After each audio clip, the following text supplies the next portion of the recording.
Yes.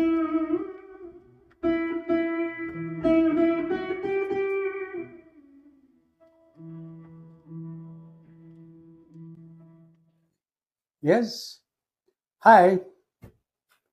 So today I intend touching on a subject which is a bit too simple, at the same time too arcane.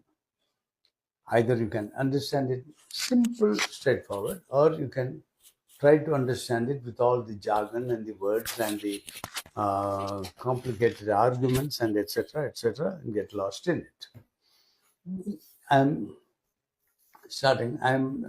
opening chapter 8 of the Bhagavad-Gita, Srimad Bhagavad-Gita, chapter 8. And in this, Arjuna is asking Sri Krishna, Kim tad brahma, kim adhyatmam, kim karma purushottama, adhibhutam cha kim proktam, adhidaivam, kim uchyate. Floored.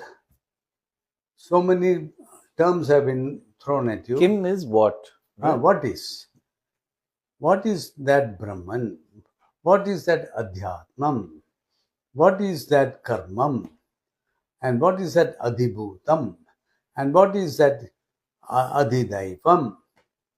With each of these terms, you get into an abyss from which you will never come out. Now, as we proceed with this chapter, what becomes very simple is that you know how you walk. Left foot up and right foot down, right foot up and left foot down, left, right, left, right, left, right. And you, 1 foot and up and 1 foot down, you walk a mile and you are there. So, it is very simple. Who is walking? Your mind is walking. Your mind is something which never stops pulsating. Chanchalam hi mana Krishna. That is what Arjuna says. The manas is always chanchalam. It's always pulsating and moving. It never is still.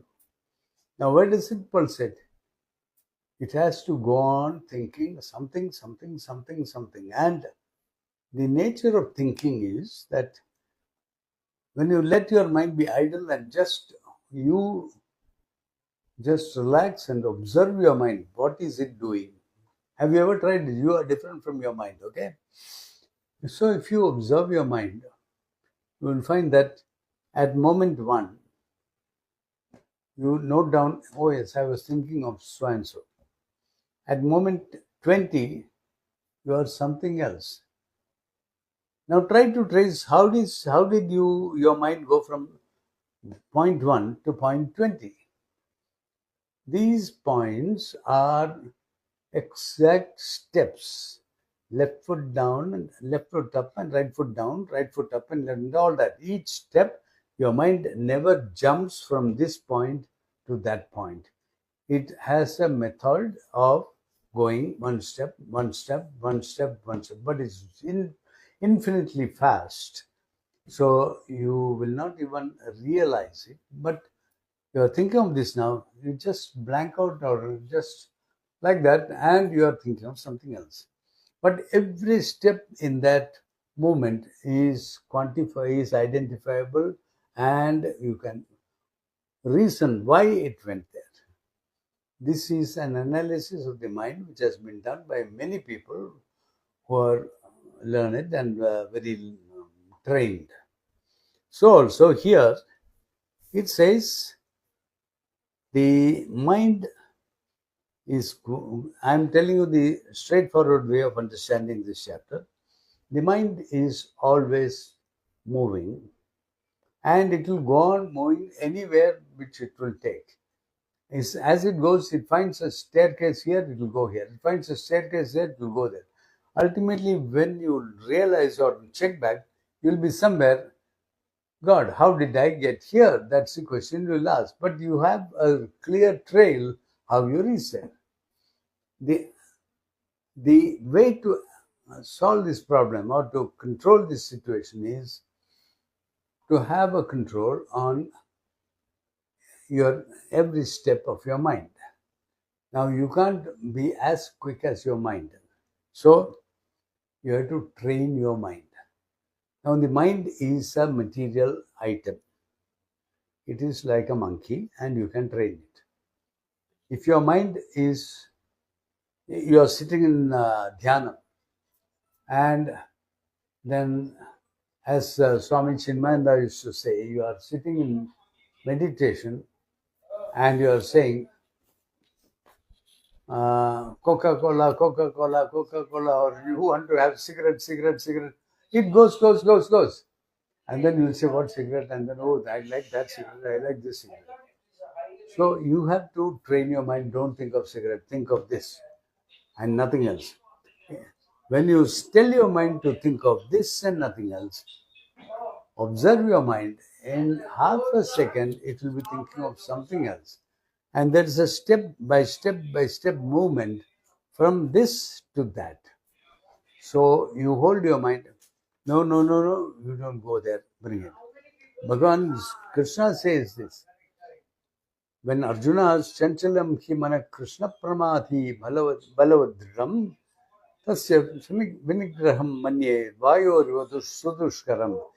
I think it is more difficult to control the mind than it is to control the vayu.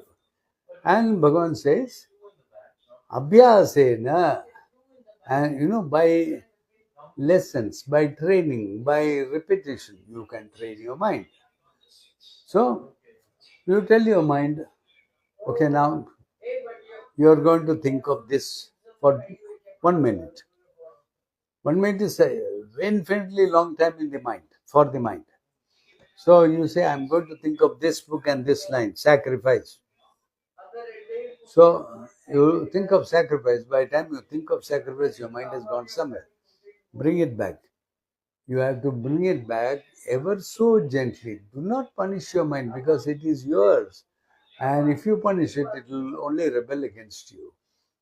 You have to gently bring it down, bring it back, and say, no, don't go there. Do think of sacrificing the goat for Eid and how all those people are so bad and they have jatka meat and then all that thing and all. So mind has gone somewhere. No, bring it back. Sacrifice, bring it here. Sacrifice. Sacrifice is what? Sacrifice is of the mind, by the mind, and so bring it back. Every time it wanders, if you read this chapter, you will see all this written in detail in Sanskrit, as in Sanskritam, and in whatever language you are reading it in. Don't be harsh with your mind. Your mind is a thing very pliable, and if you are harsh with it, it will become harsh. It will become disobedient. You just have to say, no, that is not it. How will you tell a little baby of 2 months or 3 months, 4 months? No, you shouldn't do that. Come, and then gently pick it and put it back here. Same way you should train your mind. So, this mind has to be trained that way to stick to what you want to think. What you want to think is your own, that is what you decide. You are not your body, your head, or anything. You are the karta, the thing which is living inside you. So you tell your mind to think and meditate on this. So what happens over a period of time, you get your mind trained so that you sit in meditation and then you meditate and your mind is taken step by step. You take it. The mind doesn't take you anywhere it likes. That is dangerous. Your mind will take you somewhere and destroy you. You take your mind step by step along the path you want to do. Now, this is one part of the thing. The next part is that when you are walking along a path or running along a track, the same thing, your left foot is up, right foot is down, then your left foot goes down, right foot comes up, and etc. So if you are going in this direction, can you suddenly go in that direction? No, you have to stop and collect yourself and then turn that way. So you cannot go in another direction all of a sudden without pre-thinking, pre-planning, controlling, and direction control.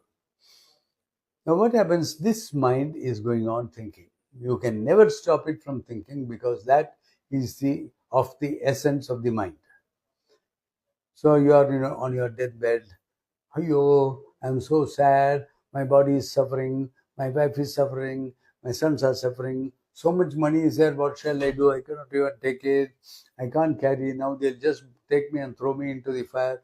Ayo, so sad, so sad. Think, think, think. So what happens? Your mind goes away somewhere into some lamentation, some problem. So, what happens when you die? The moment when you die, your mind is still working and it is in that particular thing. Oh, my wife, my wealth, my house. Oh, such beautiful things there, and I have to leave. So, your mind is still grasping at all those things as you die. Your Atma goes away. And what is it going with? The Sukshma Sharira is going away from your body, your Stula Sharira, and that Sukshma Sharira is consisting of your Atma, your mind, your memory, and certain baggage. So, if you are thinking of that particular thing, the wealth and the opulence and how much you had, and oh God, I'm leaving everything, or your wife or your son and your Atma, with all that baggage it is carrying, you cannot get rid of that baggage. That is the way it is. So you will carry it, and when you are born again, I don't know the science of how long you wait before you are born, that I have not gone into. When you are born again, your Atma with that Stula Sharira consisting of your memory and etc., vasanas, will be born in an appropriate womb. This is what it says here in the Bhagavad-Gita, that you will be born in an appropriate womb which will give you a appropriate ground for your vasanas and your memories and your abilities and desires to flourish. So, if you have a desire for wealth, it might be born somewhere, wherever it is born, in a poor family or rich family, it will be always having that desire for wealth or whatever it is you desire. Now, this is where you have to train your mind that when you die, it should have the thought of something which is good. And what is good? The only good is God, Bhagwan. So, you must always be thinking of God. Is it possible that when you are having a nice lunch or dinner or you are having a drink, you are thinking of God? No. God will enter your mind and vanish and go away. But you are enjoying that food and that chicken and whatever. You are enjoying that drink, the company of your friends and that beautiful girl and her beautiful features and etc. That doesn't go away, but your mind is registering all that and absorbing it into its memory and into its vasanas. So when you exit this frame and your your Sukshma Sharira leaves your body, you're going with that and you're at that moment thinking of this something. If you have put your left foot down and right foot up and right foot up and down and left foot up and etc., when you, as the moment of your death, your left foot is up and then you have died, your left foot must come down in that same path. It cannot come down on another path there. You are in this path where you are in a bar and you are having company of all these things and you have died, your Atma is gone. It will not come in a ashram somewhere and where your Guru is teaching you, even if it comes there, you will be the same. You will have that same vasana.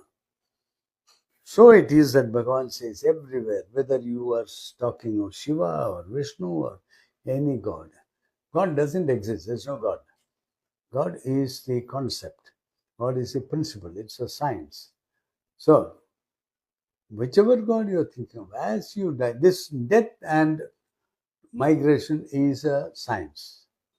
So, when you are born again, wherever you are born, your mind, the Atma with the Sukshma Sharira and with the Vasanas, the memory will again take you in the same path.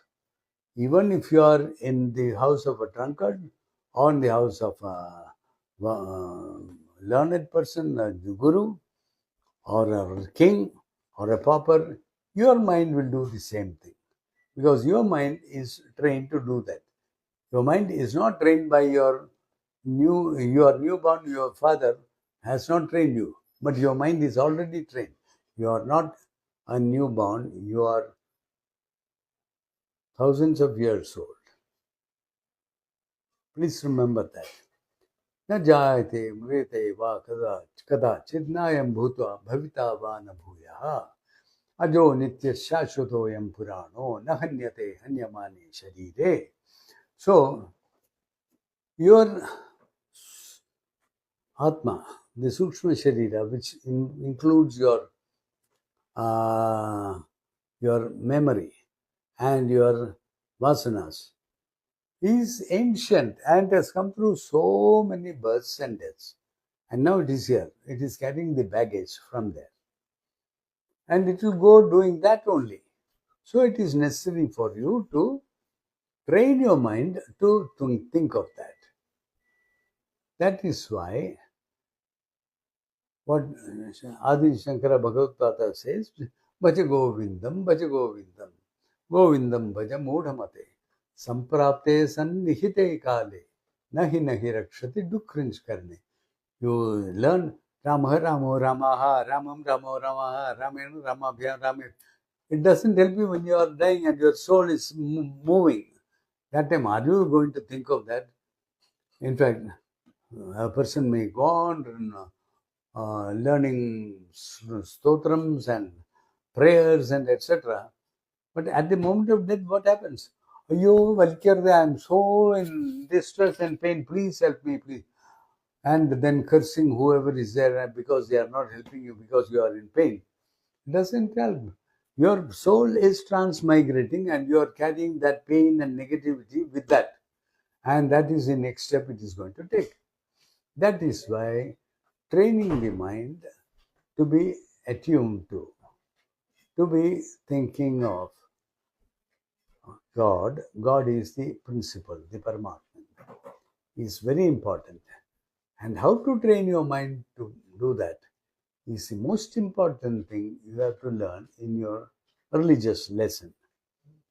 Your religious lesson is not all the stotras and prayers and the songs and ragas.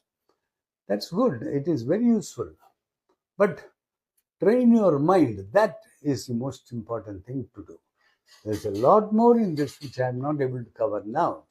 So we'll meet again and I'll try to explain to you more about this. Thank you and bye-bye.